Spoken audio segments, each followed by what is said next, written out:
Hello guys, welcome to the channel. In this lesson, I am going to show you how to animate an image in Premiere Pro. So right here on my timeline, I have these two images. I have the car and then I have this background right here. So what we are going to be working on is the car. So I want to animate this car. I want to move the car. So to do that, I'm basically going to be working with keyframes.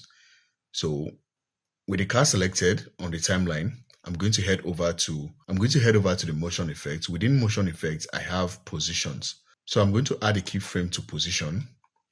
So here I have this keyframe right here. So I'm going to move the keyframe to the end of to the beginning of the clip.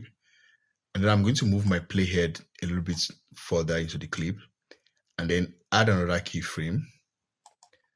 This time I'm going to change the position of the car. So I'm going to move the car to the end right here.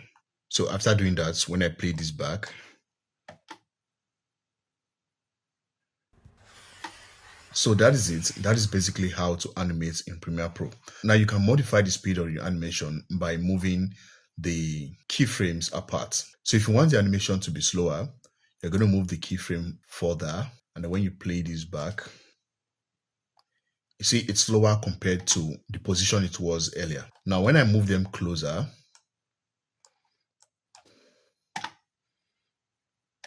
so the closer the keyframes, the faster the animation. The further apart they are, the slower the animation. Now, if you are very familiar with keyframes, this shouldn't be a problem for you.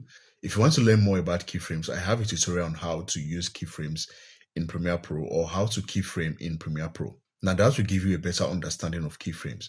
I have the link to the video in the description of this video, or you can click on the link up here. If you find this video helpful, be sure to give it a like and also do well to subscribe to the channel and turn on post notifications so you get notified when I post a new video.